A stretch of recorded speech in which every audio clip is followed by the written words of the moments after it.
Well, good evening, everyone. I'm Frank Fear, and you see Mickey Plumley off to my side. Greg is not with us tonight, unfortunately, but we're glad you are either live or in the archive. And I'll tell you, Mick, I'm wearing my Mountaineers t-shirt from the World Series. My sister-in-law and niece were there rooting on the Mountaineers, and they picked this up, a couple of them actually, and we're wearing them proudly around town, and people have no clue what Omeneers means, but we do, and that's what's really important. So we explain that. But how are you doing, my friend?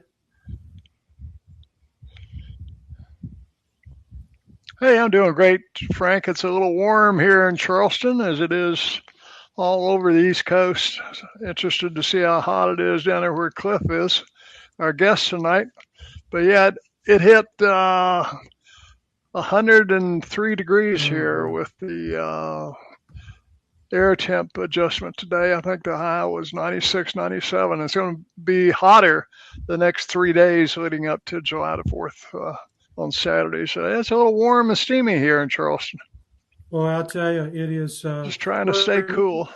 Yeah, we're in Michigan right now. We'll be in West Virginia next week, and we're going to talk about that in a second before we bring Cliff on, and then we'll talk about it again at the end. We'll be live next Friday at Sheet Lake at Lakeview. But yeah, it's hot here too, and heat warnings all over Michigan. And through Thursday night, we're broadcasting this live on Wednesday. You know what I was thinking, Mick? We were talking earlier this week, and Greg too, and it's great to have Cliff Hill on because now that the active seasons are over, the 2025-26 seasons are in the books for the Mountaineers. We have a pause before we get more into football, as we did in the promo this week. It's about 60 days, 65 days to kick off.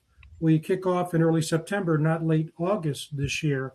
And this is relevant to our guest, Cliff Hill, who does a great job on the recruiting front with high school players, trying to get them matched, and not trying to, but getting them matched up with the right school, the right coaching staff, with the right NIL backing them up.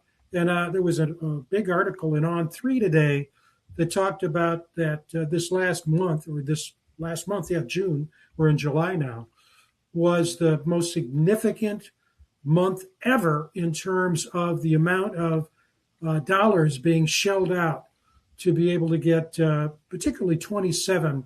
For the most part, the 26 recruiting season is over for high school students, the 27. And it was reported that a low four-star, I think this was out of Texas A&M, is going for about $450,000. And so, and they're talking about Texas A&M. I think that was the school, probably shelling out about $10 million.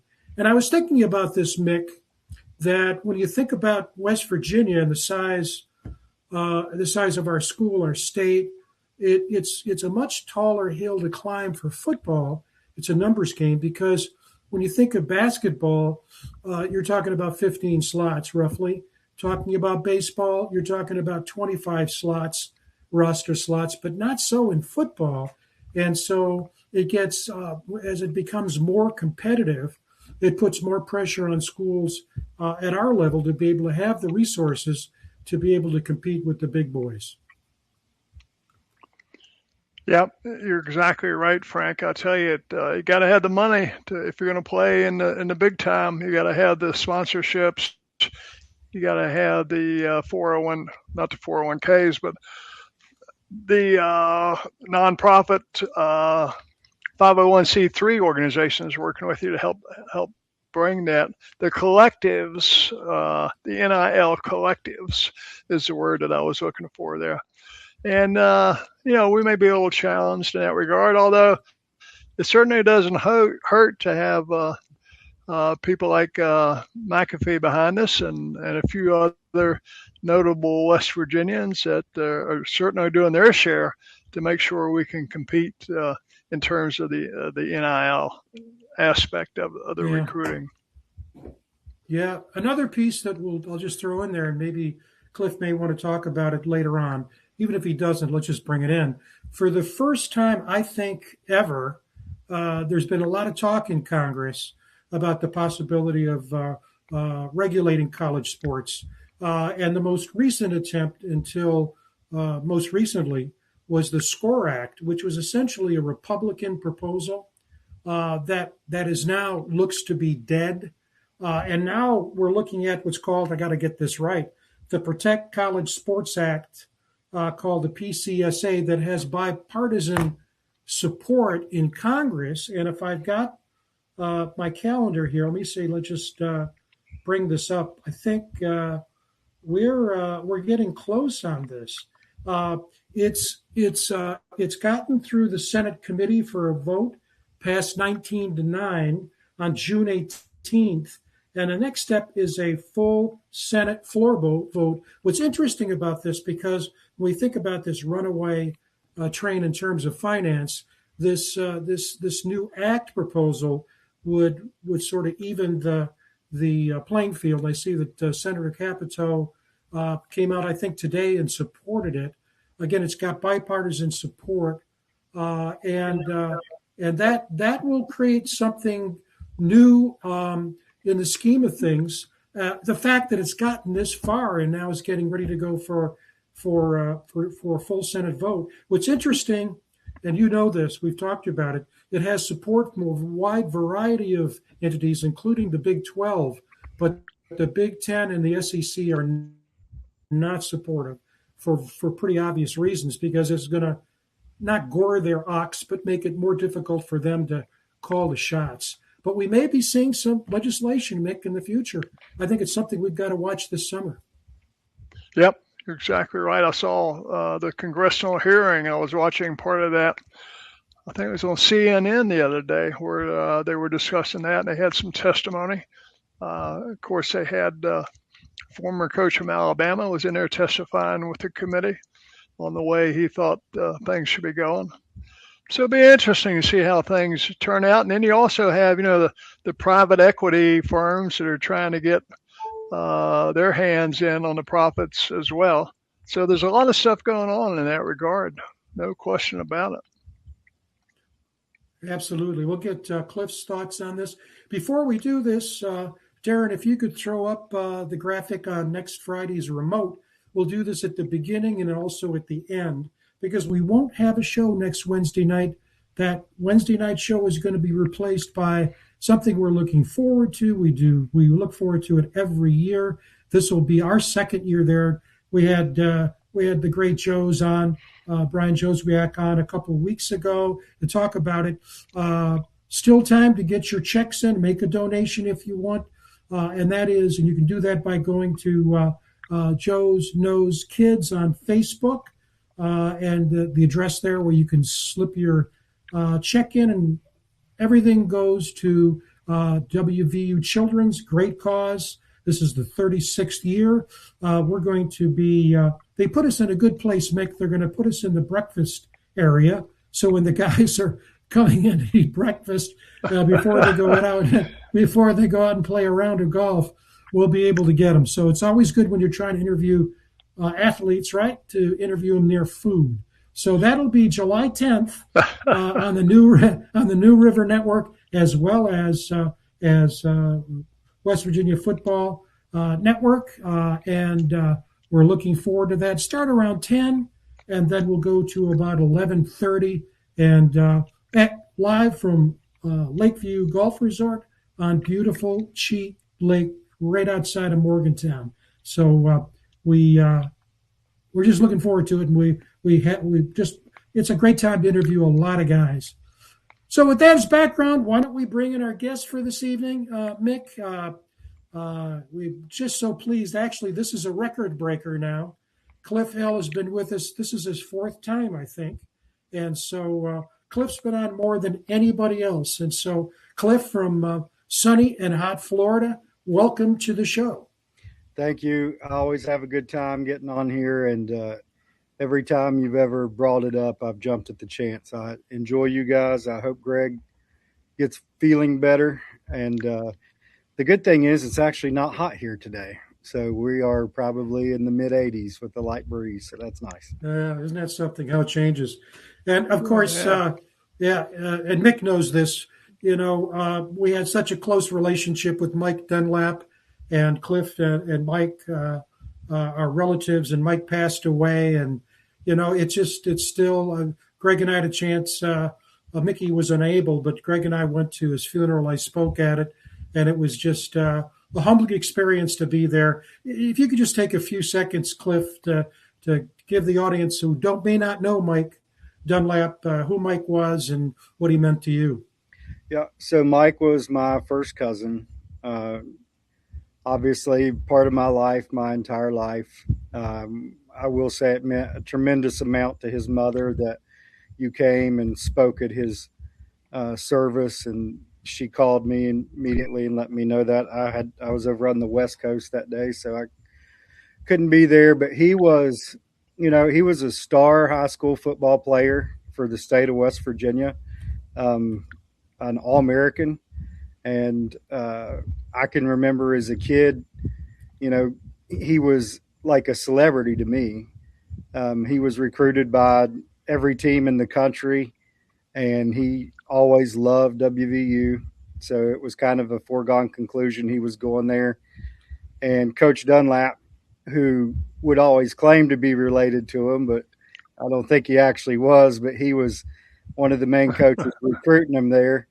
And he sold him on it, and injury and things derailed his career, but he was just a tremendous player, was won every award you could for the state of West Virginia. And I can remember as a little kid, guys coming in. I remember Nealon coming by. I remember when Bob Pruitt was at Wake Forest, he came by. Miami was recruiting him. It was a big deal. So, and I would get to go to the games and watch him from the sideline. I would be there with his dad, and it was always a lot of fun. And he had a lot of fans, and the Polka community really supported him phenomenally well. And he was a lifelong, absolute lover of football. I had other career before I came into this, and he's one of the big reasons why I got into this. And I'm sure if he would have been healthier and, could have gotten around better, he would have been right on the road with me doing exactly what I'm doing. Yeah, Mick, your thoughts about, actually, we were talking earlier, Mike was known to his close friends as Mick, but we're talking about Mickey Plumley here. But Mickey, your thoughts about it's part of that Mountaineer brotherhood. I mean, you played in the 60s, late 60s, and he came along, would have played in the mid 80s, but still that golden blue blood, man. You know what it's like. Yep. A true Mountaineer. We've used that term on this show to recognize a few individuals, people like Mike, people like Dale Wolfley, but certainly, what a great guy he was, a great athlete, and just fell in that lineage of great West Virginia athletes down through the years. And not only that, but also a great person and a great contributor to youth sports. And he'll be sorely missed. Time moves on, and take advantage of the relationships you have with people today, because you never know. Mm-hmm. You just never know.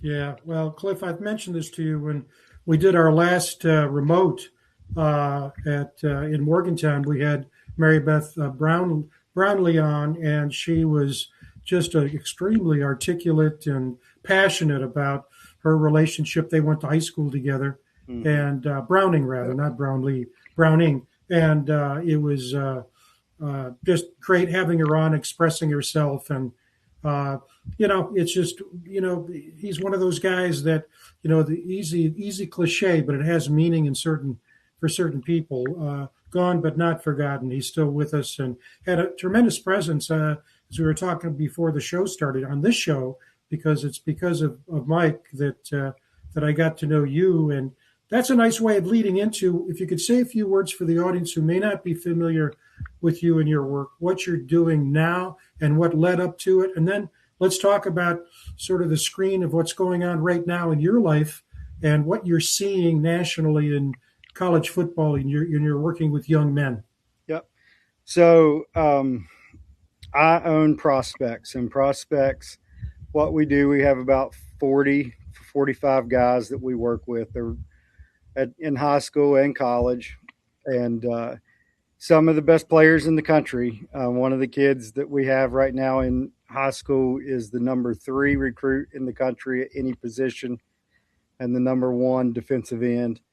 I've had 6 5-star guys, and I've had 3 guys that were number 1 at their position, and probably 25 to 30 4-star guys. And then the last 5 to 10 are 3-star, higher ranked 3-star guys.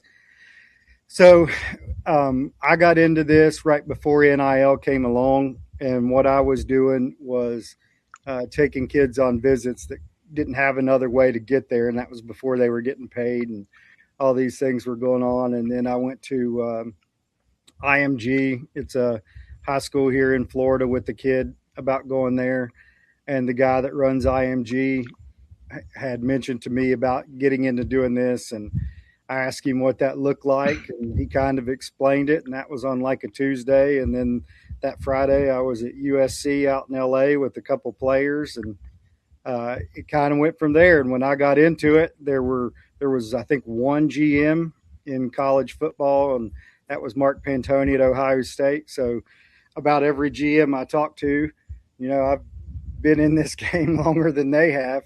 So, but it's been really fun, really exciting. I've been to, about all the campuses there are that is really, competing hard for these top guys.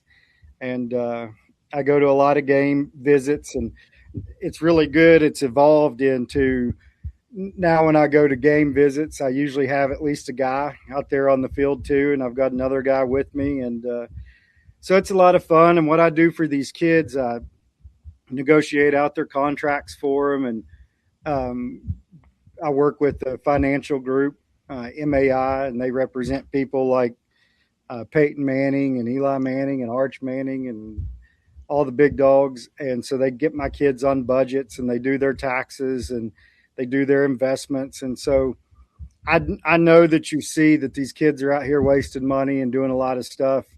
I have one guy who is in a 7-figure per year deal, and he drives a Kia with about 120,000 miles on it and literally spends less than $1,000 a month. So he's real smart with it. And all my kids are like that. I had another kid who was a big time D end, and his name is Jake Crail. And he called me one time, and I can't say what his contract was, but it was a lot. And he says, "Hey, do you think it's all right if in my budget that I budget out $250 a week to spend?" And I said, "What do you need that for?" And he said, "Eat out and different." I was like, "Yeah, I think that'll be fine." But these are great kids. And sometimes, like, I know there's an opinion that paying these kids is not always what everybody likes, but it is their gift. And the way I always explain it is, if a kid is incredibly intelligent and he sets up a drop shipping business while he's in high school and he's making $1 million a year, then, we're going to celebrate him and put him on 60 Minutes. And these kids' gifts are different. But to be a truly elite athlete, you have to be incredibly intelligent as well. So these guys really understand the process, and it works out, really good for them. They're very disciplined on and off the field. I talk to a lot of them all the time. I've talked to probably 5 or 6 of them today. And, and then what we do once we get the numbers right, my attorney, his name is Josh Fraser. He's the best attorney in NIL, and he redlines all the contracts, and he makes sure that when all this stuff gets worked out, that, what we're told is what's going to happen. And that's kind of what I do. And then the thing I put most important with these guys is not the money, is finding the fit, because, a lot of the kids I work with should transition at some point to the NFL. So that development piece is really big for them, because even the kids that are getting 7 figures a year, that still is, small potatoes compared to what they can get at the next level. So if you don't find the right fit, you're not going to, get developed, and you're not going to have that desire and to compete like you would if you're in the right spot and everything's going on. So that's really an important thing. And I ask my kids once they're in college for about 6 months, I will say something like, are you happy? Or, was it the right fit? And every single one of them said yes. And I never tell my kids where to go. So that's up to them. And I explain that to them right off the bat. I'm not going to tell you where to go. That's going to be up to you. And they're very happy about that. And they will immediately, them and their family, let me know, well, we know you're not going to tell us where to go, blah, blah, blah. And then at the end, inevitably, every time they're like, just tell us where to go. Yeah. I'm not doing it. So but, it works out really, it's a good system we've got set up. And, I love doing it. I think it's the best job in the world. It may be the absolute busiest job in the world too, but it's really fun, and it is awesome to be able to be impactful in these guys' lives at a young age, that you can help set them up the right way and teach them, give them the knowledge in order how to manage their lives. That they're going to have that information if they choose to use it or not, and so far they all have, to impact the rest of their lives. So it's very purposeful. Well, it's interesting as you talk. That is a great promo for why we love having you on the show, because with so many things going on in college football, we go, oh my God, it's great to know that there are people like you there to do the kinds of really historically important mentoring, guiding, being supportive with others that are surrounding you. You mentioned the attorney, the nil attorney, et cetera, and the accounting firm, the business side, so that these kids really get an opportunity to, this is also, you're learning your way into this. And so you're helping to do that. And I was laughing as I was telling someone the other day that we were having you on the show. And I said, the last time we had Cliff on the show, I got a telephone call probably about 10 minutes before we went on, said, Cliff said, hey, Frank, I've got a problem here. Sharon Moore has been fired, and my phone is just buzzing like crazy. So Mickey, Greg, and I had to bullshit more than usual, which was not that difficult until you joined us about a half an hour in. So I was looking at my phone tonight, and I said, oh, is it another explosion? Yeah. But well, that was a day. Yeah. And I was in Columbus, Ohio that day. So they were celebrating like the 4th of July. But, and something like that, Sharon Moore is a nice guy, and I got to know him pretty well, and just made some bad decisions, but his decisions affected a lot of people.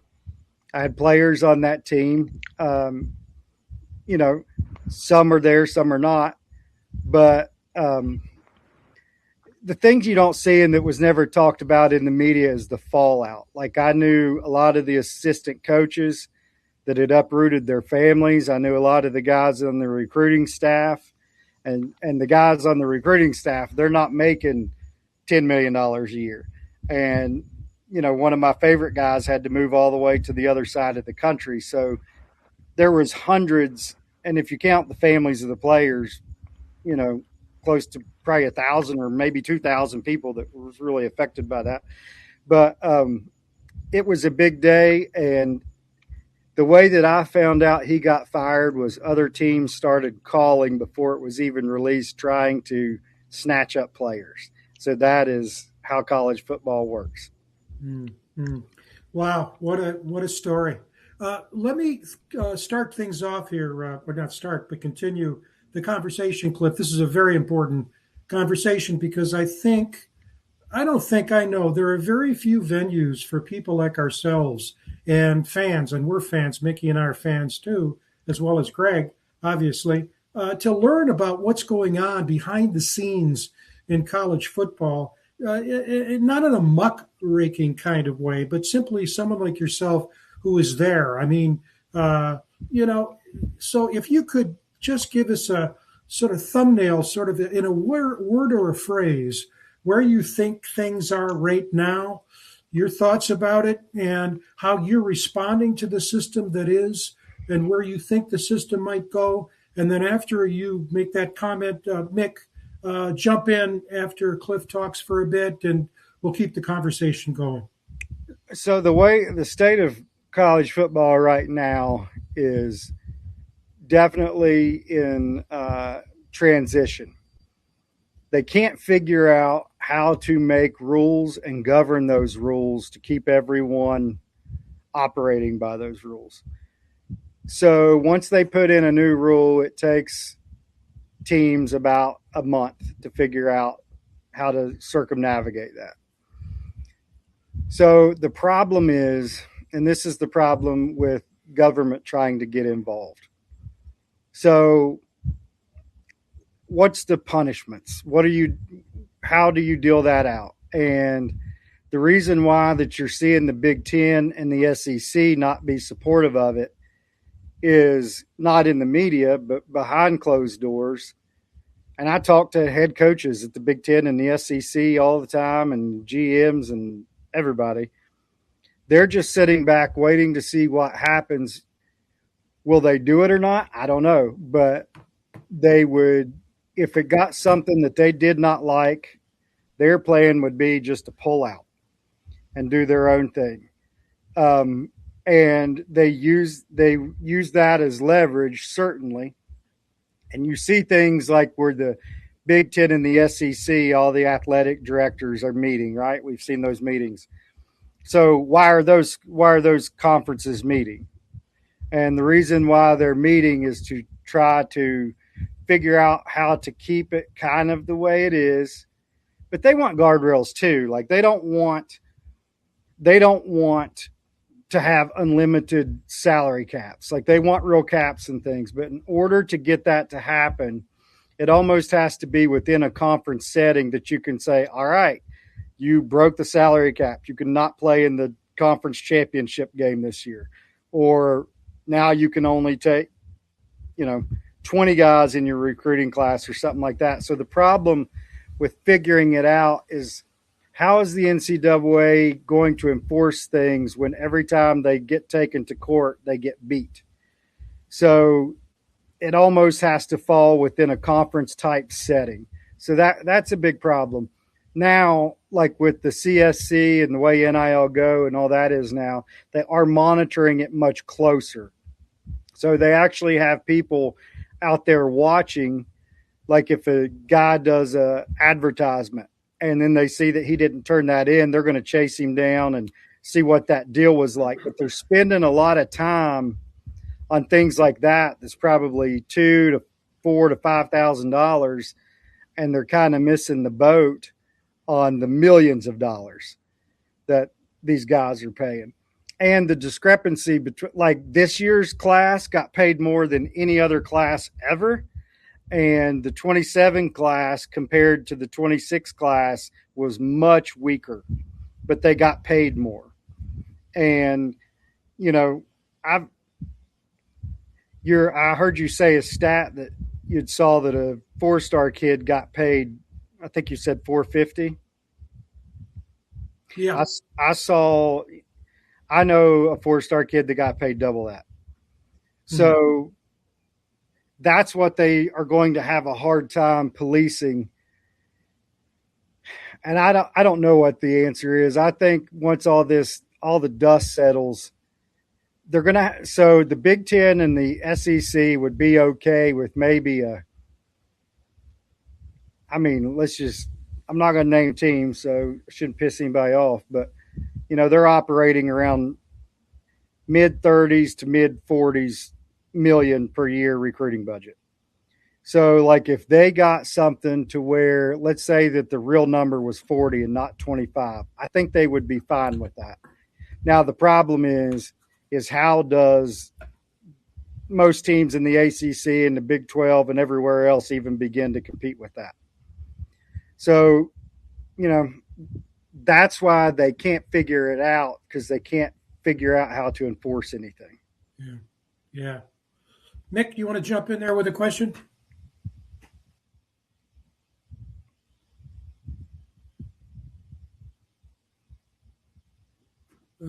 I think we lost your audio there, Mick. Yeah, we lost the audio. Yeah, to be specific, I want to mention that the source was on 3, and it was a lower far 4 stars. So that really makes sense. But this is what you brought up links to what we were talking about. Sorry earlier. about that. I'm back, Frank. Okay, I'll say this and then turn to you, Mick. That's one of the things that about the politics of this is interesting, because my understanding, and let me know if I'm wrong, the SCORE Act, which now seems dead, was more friendly to the Big Ten and SEC.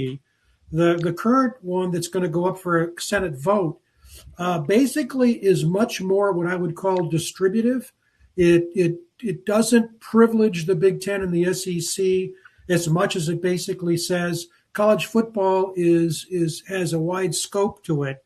And it really looks at 10 conferences or so versus just focusing. And it's probably the reason why the Big Ten and the SEC obviously are not supportive of the current legislation, or perhaps the soon to be legislation, or maybe the best way to say it is the one that's active. But your thoughts, and let's get Mick in there. So the SEC and the Big Ten, it's going to be hard to get them to agree to almost anything, because they feel like at the end of the day, if they get put in a situation, they're never going to allow it to be a salary cap that everybody can compete with. Mm-hmm. Because in order for them to keep their TV monies like they are, they have to have the best players to produce the best teams, because they also are wanting, to be really represented in the playoffs and everything that comes out of that. So I don't know how you would legislate that. I think you almost have to do it by the conference. And if something ever happened and the Big Ten and the SEC did do their own thing, then I think a natural thing that would happen is, the ACC and the Big 12 would kind of come to an agreement type deal. Mm-hmm. I don't know. I know that just dealing with these teams, it is different to deal with the Big Ten and the SEC. Now you've got a couple teams, for instance, I don't know if you saw it, but I read an article where the Big Ten is wanting everybody to come together to say they won't play Texas Tech anymore. And that's because Texas Tech, they're essentially unlimitedly funded. So they, I would never – they've let the genie out of the bottle now. And to try to make it fair now, it's almost too late. Now, that doesn't mean that WVU can't do fantastically well. I think that my goal would be win my conference or play in my conference championship and make it to the playoffs. So I think the idea of we want to win a national championship for a lot of teams can be kind of, I think the new goal is make the playoffs. Mm-hmm. And because at that point, anything can happen. Anybody can do. Now, if you're going to try to build a team that outmans Ohio State or Texas or Miami, Texas Tech has the money to do it, but I don't think that should be a goal. I think put the best team you can get on the field. I think Coach Rodriguez's style of football is very interesting. You asked me a couple years ago how often I heard WVU on the recruiting trail, and that was before Coach Rodriguez got here. And I didn't hear about him at all. And now you hear a lot about them. Like they are, they're recruiting 4 kids I've got this year that are big time players that in years past I don't see that they would have been after like they are now, because they there's more money there than there was. Uh, McAfee does a phenomenal job promoting the school. Like, down here in Florida, if you go in a restaurant, when it was the baseball time, like your shirt, like WVU was on every team, on every screen. And so, he does a phenomenal job about getting the brand out. And I know he's very supportive. So it's not all doom and gloom. 3-4 years ago, it didn't look good, but now it is looking a whole lot better. And I think you can also see that by the improvement in rankings. And here's another thing you got to look at. So if a kid is a high 3-star, right? So let's take this scenario. He's a high 3-star player and he commits to WVU. He's a 3-star. If he commits to Ohio State, he moves up to a 4-star. That happens, right? We know that. So when you look at the overall national rankings, it's always going to be weighted a little heavier that way. So I think an important measuring stick is to look at how is WVU doing inside of the conference against other teams that face that same challenge. If we get a guy, he may drop a star. And if they get a guy, just because they get a guy, not because he's suddenly faster in the 40, he may go up a star. So the way I would try to gauge it is, what am I doing against Colorado? What am I doing against BYU? What am I doing against Utah? And kind of look at it that way, because that will give you a more objective look. And I think the past 2 years, WVU's like been in third spot, which is fantastic, because Texas Tech, unless something happens, is going to remain in that top spot because they got tons of money. But to stay in that top 3, that's significant. Yep. Mick, let's get you in here. Hey, thanks, Frank. Yeah, my first question, the whole concept of NIL, name, image, and likeness. We call this program Mountaineer Locker Room then and now. Hark back to the days of Brian Bosworth with the Oklahoma Sooners, when he was probably one of the original proponents of pay for play. And I think that is part of the big dilemma. Is there are big differences, in my opinion, between an NIL compensation plan for an athlete being compensated for his name, his image, and his likeness through local advertising contracts, or working with a local automotive dealer and promoting his cars, or branding personal merchandise with their name, and the opposite end of the spectrum, pay for play, where what evolved is individually compensating these athletes is now turned into, we're going to institute a pay system here, and we're going to pay these guys for their performance on the field. Just my question, I guess, is, do you see that transition happening in terms of people owning up to, hey, this is what this really is, and that's the way it needs to be controlled, that's the way it needs to be managed? Or is it still under the facade of, we're going to pay this guy $1 million a year to be able to put his name on a jersey? It's professional football now. So there's good and bad. Yeah. Like growing up in West Virginia, I always wanted, not knowing how things work, I always wanted a professional football team in the state, right? Well, now they're there.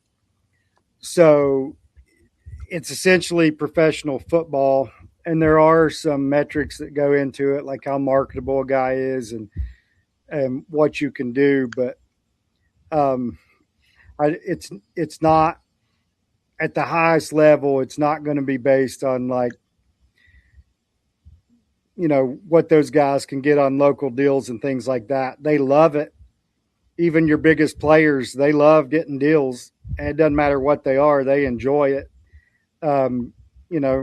Restaurants and car dealerships and all those things, they really enjoy that. But I don't see a world to where that's ever what's driving it. It's going to be driven until something happens by what kind of budget the school has and what they can afford to go out and pay these kids.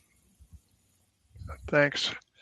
And in your estimation, Cliff, who ultimately ends up being the governing body that makes the decisions on where this goes in the future? You've got the NCAA, as you mentioned previously. They get overruled in the legal system on just about every decision they make. You've got, the Big Ten and the SEC trying to control everything they can control together to form, I believe, a super conference that would pretty much create two tiers of collegiate football, maybe one 40-team conference or 25-team conference with representatives from the Big Ten and the SEC, and a secondary conference with everybody else. But how is that evolving, and who do you see would be, the final say-so that would be the managing directive on how this ultimately turns out? So, in my opinion, Greg Sankey, the commissioner of the SEC, is about the most powerful man in college football. And so I think that the way college football is currently is they see the model in the NFL that works. And like you said, Mickey, I think that, when these TV contracts come up in a couple years, and like 2030 has been my prediction for a super conference for about the last 3-4 years. Now, anything can change along that way. It would be great for the majority of the country that are college football fans if everybody was on a more fair playing field. But, back to what you said, like, who really controls it? And who's enforcing things. And that's when you don't have somebody that's really, when was the last time, I guess the Nebraska ruling kindly, but when was the last time somebody got in trouble for some recruiting violation? So I think, again, I'm going to go back to where it's going to have to be controlled by the conferences. And if you could get the Big Ten, the SEC, the Big 12, and the ACC all to agree on something, and they can enforce it within their own conference, then it would work. If you can't get that to do that, you're going to be hard-pressed to get them to follow anything, because if they just put it all back under the NCAA umbrella and they try to do it that way, their track record has not been very good the past couple of years of getting things done. Yeah, exactly right. And I wanted to ask you also, Cliff, about the original idea that you came up with to form Prospects. If you could tell us a little bit about how that evolved, and how is it marketed? Is it an attraction sort of campaign? Hey, we're here. If you need us, come talk to us. Or is it more of a promotion campaign where you're actively out talking to kids? Is that word of mouth that people hear about what you're doing? Or if you just give us a little information on how that works from a marketing perspective. Yeah. So I'm about 99% word of mouth. And then, I have a person that does like social media and stuff for us, and he's excellent and does a great job. And then sometimes people will contact us from seeing things on social media. So, and I do go to a lot of the camps and different stuff too. I generally go because I've got kids there and I want to make sure that everything goes correctly. And the reason I set up and structured the business is I needed structure. So I needed to have, this financial group serving this role, this attorney serving this role, other agent doing this part, social media doing this part. So I had to get all that together. So that's why I put it all together, because when I got into this, I did it to just try to help these kids. I had no idea this thing was going to blow up the way that it has with college football. So when I put it all together, it was to try to basically protect the kids that I signed against a lot of people with bad intentions. Boy, that's a really good question, Mick. Thank you. Very good question. And a lot of people may not know that Cliff comes from football, was a coach. And so you've got that grounding, which is really, really, really critical. Darren, I'm thinking that a couple things that Cliff brought up that I think we could maybe we've got graphics for. I know we have graphics for that we can put the meat to the bones as it relates to both West Virginia and also the Big Ten and SEC. Maybe first to put up the graphic of the 2026 recruits that we're going to see this fall. But Cliff talked about that being a really, really good class. And when you look at these guys, probably Kevin Brown gets the most ink, who would have probably gone to Penn State had Franklin stayed. But if you look at those 5 players, Cliff, you may see it a little bit differently. But my take is that who wouldn't want any of these guys on their team? And, I think they're going to have a lot to say how well in the next year or two West Virginia does. And I'm being a little bit hyperbolic there. What do you think? No, Brown, go ahead. Those 5 players could absolutely play anywhere. They could play anywhere. Kevin Brown. So I had 4 or 5 of the top 10 offensive linemen in the country. And Kevin Brown is unbelievable. I saw him at multiple camps. I saw him at the 5-star camp in Indianapolis. I saw him at the 5-star camp in Jacksonville. He is the real deal. I was glad they did, but I was shocked when West Virginia was able to pull him. That was a tremendous get. I don't think the fans yet understand what he is and what he's going to be. He's phenomenal. And then, Pennsylvania, they were slipping. Penn State and Pitt was slipping this year. They let 2 of their very best guys get out of the state. And the other kid, I assume they're going to play him at safety or very strong safety, free safety, but he's just a football player. Like, he's a kid that you could get the ball to on offense too, and he's going to make some plays there. Smart kid. I think he played quarterback in high school, if I'm not mistaken. Mm-hmm. But great ball player. He was ranked higher than Kevin Brown. Now, I think Kevin Brown is the stud of the class, but he is phenomenal too. And Latimer, the running back, and if I'm wrong on any of these guys, you correct me, but he was committed to Wisconsin, which is like running back you. His brother plays there as well, so to pull him out of there was tremendous. And he's he's about 6 feet tall, 230 pounds, and people get tired of trying to tackle somebody like that real quick.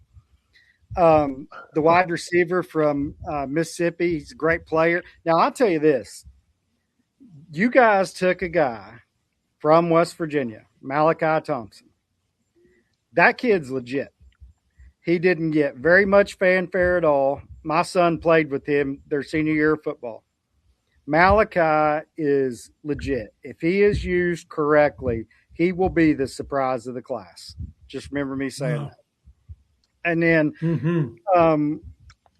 when you go to the defensive lineman, he's another kid, great build, great body, great movement, great bend.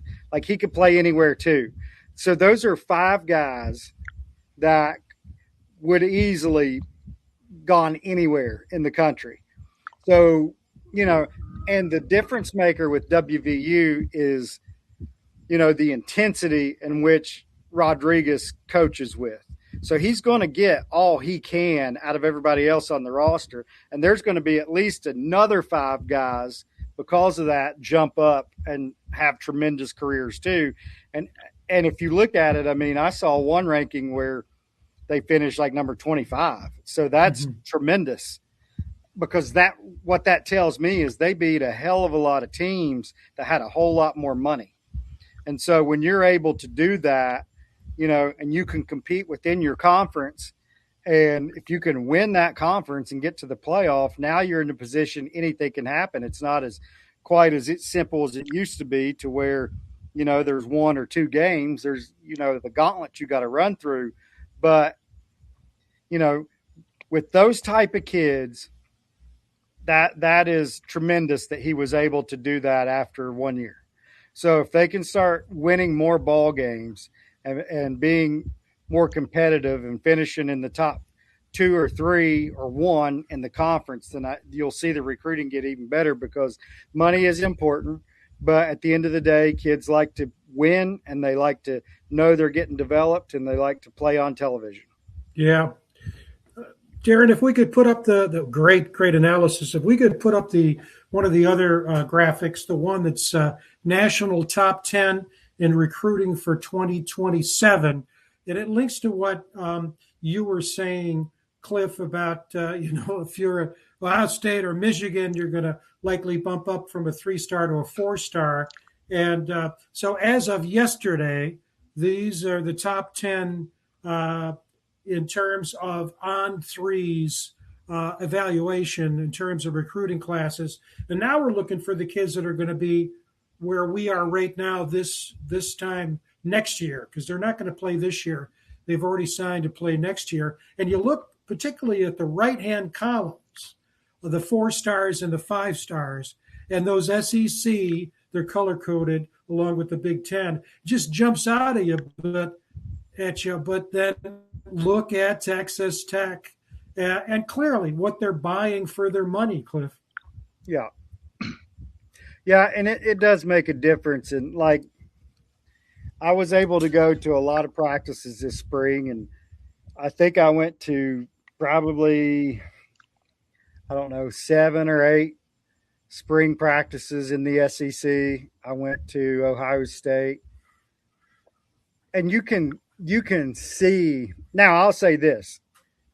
You can see more holes than you used to in some of these teams, because it's hard to afford to put a 5-star or an upper 4-star in every spot now, which, Nick Saban's the greatest coach of all time. But one of the great things about his teams is when there was an injury to a 5-star linebacker or quarterback, another 5-star ran out there. Well, those days are about gone.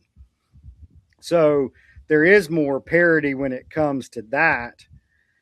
So, and one thing that the SEC does, they chew each other up through the season, and they beat each other up.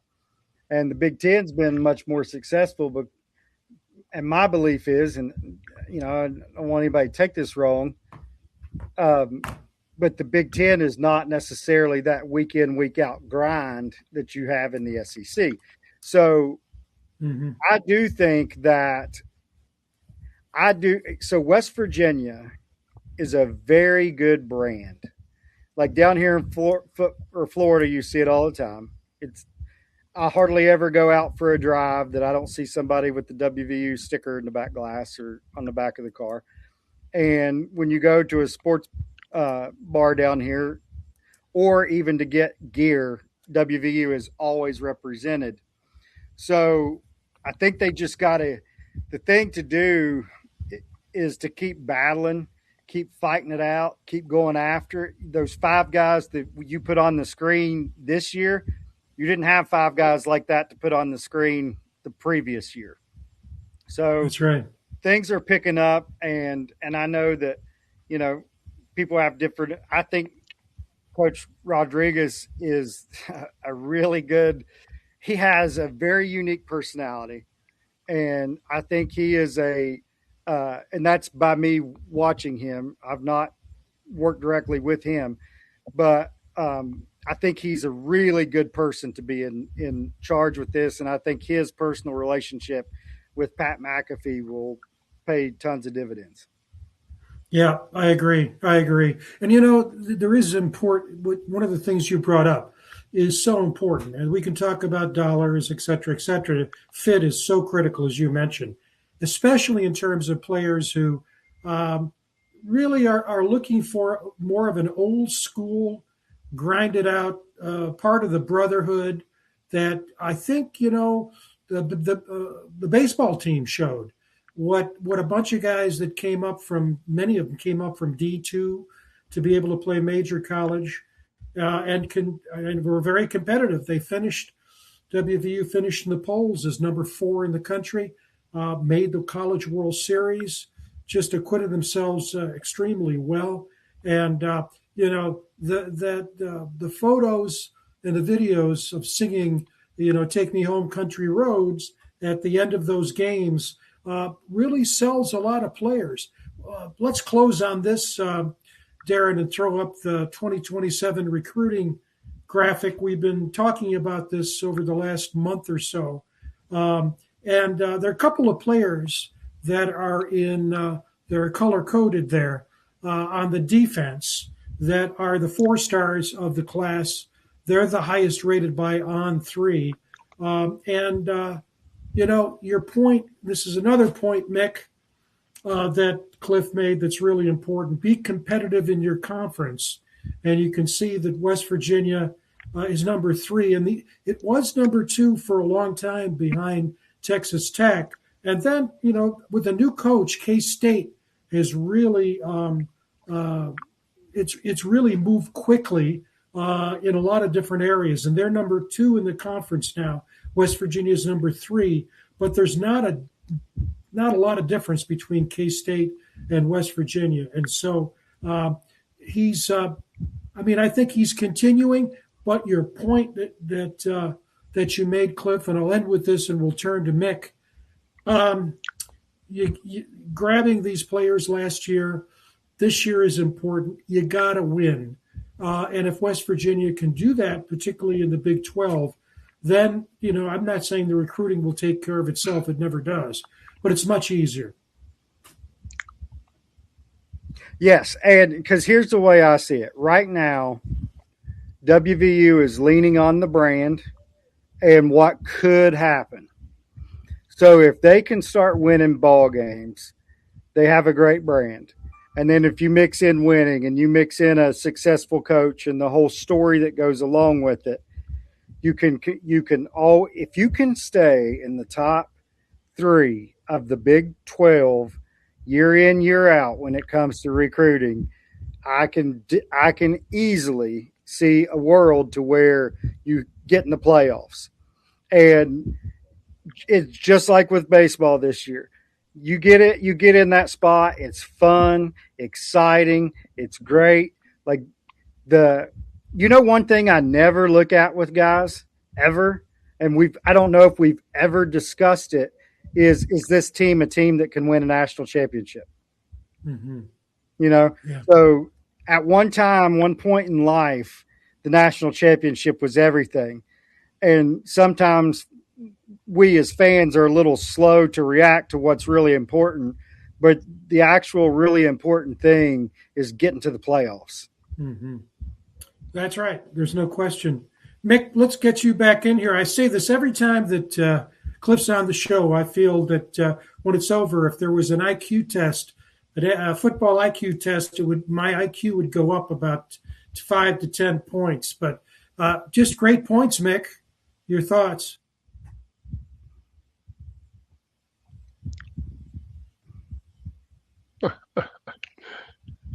I'll tell you, you're fading in a little bit and out on me, Frank. Can you guys hear me okay? We can. Okay. If there was a test given on that IQ scale you just referred to, we'd, back in classroom days at WVU, any class that had football players in it was always graded on a scale. So based upon how the top person in the class did, everybody else was graded accordingly. I had a couple individual player questions for Cliff in terms of these players that WVU has picked up in the 2027 high school recruitment class. And as I looked through that chart you sent me, Frank, I began to wonder if Coach Rodriguez was building a track team or a football team. Because let me tell you, the speed this 2027 class is just remarkable. The 2 running backs and 5 wide receivers that we recruited, 4 of them run sub 11-second 100-yard meters. That is blazing fast. And I wanted to ask if that falls in that category is a running back by the name of Lee Prince from Florida. He I thought was a big pickup for us in the 2027 class, as well as another player that we didn't get. I want to see if you had any inkling on whether we stand a chance or not. But on the offensive line side of things, we picked up 3 offensive linemen, and Coach Richrod has said, for us to win, we have to have more than 6, 7, or 8 really good offensive linemen. We need 10, 11, or 12. But I was sad to see we did not get this kid, Luke Bram, that he ended up going to Virginia Tech instead of coming to WVU. And he had Graham actually for WVU. So just wondered if you had any comments or knew anything about those 2 players in particular, Cliff. Yeah, so Prince is a fantastic player. He's going to be impactful. The one thing that Coach Rodriguez, if you go back and you look at the other time he was there, they played very physical every snap, and they were very fast. So if you look at guys like, Pat White, Steve Slayton, all those type of guys, Devon, they were burners. So, and if they could find a crease, they were gone. I don't know how many times I saw at 3rd and 17 and Pat White just run the ball for an 80-yard touchdown, and it's like, what in the world? So he loves speed. He loves physical ball players. He loves players that love football. So when it comes to like the high school offensive linemen are a double-edged sword. So Kevin Brown is phenomenal, but he's not 24 years old. So if you lose a kid like Graham to Virginia Tech, that's not that crazy because you have to recruit that kid every year. So one thing that you can do is you can look at like getting a kid that might be, at a Furman or somewhere else that's just really good, that's 23, has been developed, all those things. So you can miss on some of these offensive linemen and then hit the portal in January and really shore up your offensive line. But the value in NIL and college football is, number one, quarterback, then your tackles and defensive ends. And there's a major value placed on defensive ends. And so if there's that big of a value because they can impact the game so much. So if you don't have an offensive line, you're in trouble.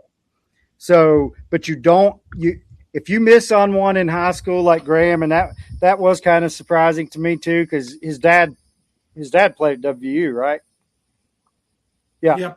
So that's kind of, but these dads, a lot of them kind of stay out of it and let the kids do their own thing. You kind of break it. I heard the entire question. Yeah, that's not that big of a loss, because when you really have a loss is when you have a right tackle position that's just not filled. Yeah. Yeah. And you can do that in the portal. Great. Yeah. And that's true. I mean, we're just looking at from the recruiting point of view and high school recruiting, but then you got the portal. Yeah. Go ahead, Mick.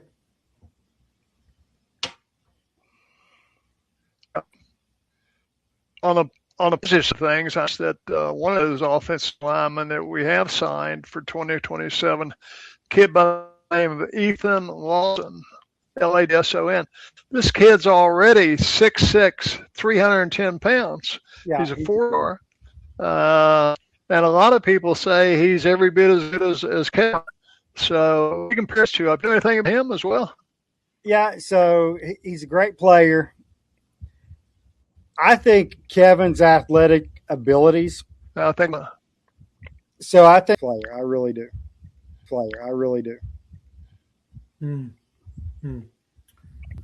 Well, I'll tell you, Cliff, Hey, this thanks for is, that. again, yeah, good question, Mick. Every second, it's just you're just such a great teacher and make these complex circumstances much easier for the rest of us to understand. And again, as I said it before, and I'll say it again at the beginning of the show, I'll say it again now, is that this is an insider's look to part of the football scheme of things that we're not. Almost all of us have really no inkling about, and it's a notch beyond what beat.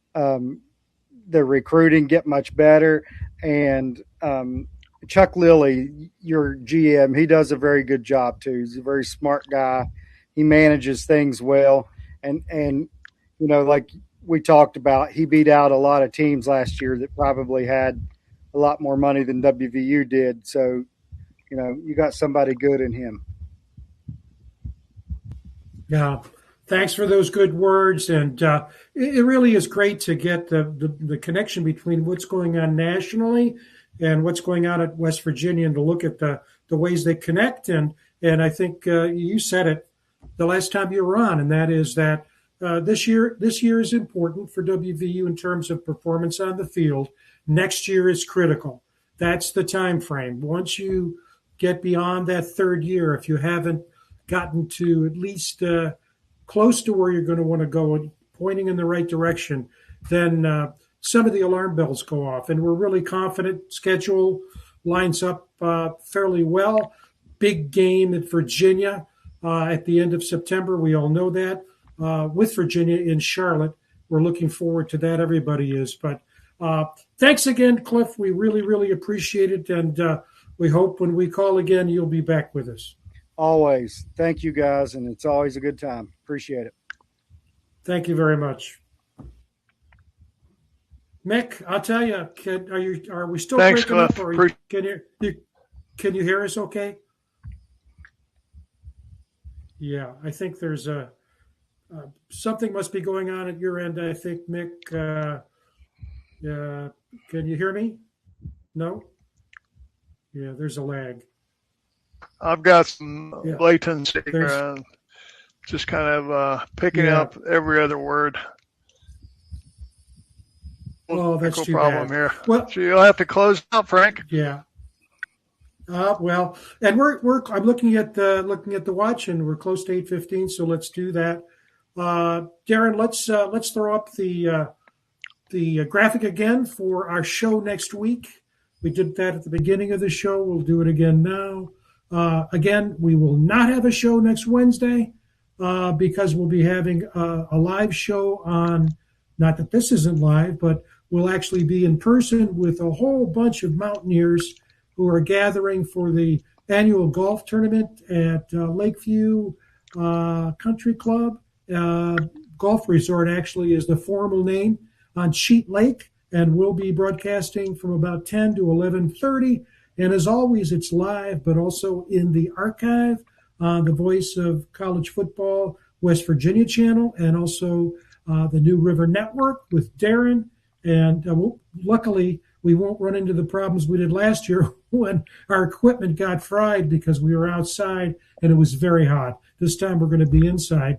And then if you could put up the book signing graphic, just a reminder to people if you haven't heard, and that is that the book that we just had published, True Prue, on Darryl Prue, the great WVU basketball player, Hall of Famer, will be at Barnes & Noble in Town Center store from 5 to 8 on Friday the 10th. It's a doubleheader day, live remote in the morning, and then the book signing in the afternoon. And we're very pleased to say that Coach Gail Catlett, the winningest coach in WVU basketball history, and Darryl's coach will be with us from 6 to 8 p.m. And we're looking forward to that and looking forward to seeing people come out there. And we really appreciate what Barnes & Noble has done. This is the third time. Mick has been there for a couple of them, and with the football book, and they just are very gracious to us. And then, as we always do, we want to give a shout out to our two favorite restaurants in the Morgantown area. We're going to try to hit both of those next weekend, and that is Colasante's, great pizza Italian place in Westover. Strongly recommend it. I come from an Italian family, and I can tell you that food is Italian family good.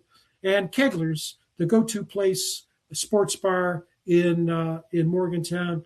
Anthony at Colasante's, we appreciate. We've done remotes there, and Jerry and Doug at Kegler's have just been gracious to us as well. So we always want to say, if you haven't experienced those two places, and we know a lot of people have, try it out. And we know if you have, you'll be back again. So for Mickey Plumley and Greg, who could not be with us tonight, but hopefully he'll be with us next Friday, this is Frank Fear. We appreciate Cliff Hill being with us. We want to thank you for watching, and we hope to see you next Friday morning, 10 o'clock to 11:30, from the Joe's Nose Kids golf tournament at Lakeview on Sheet Lake. So Frank Fear and Mickey and Greg and Darren, take care, everyone.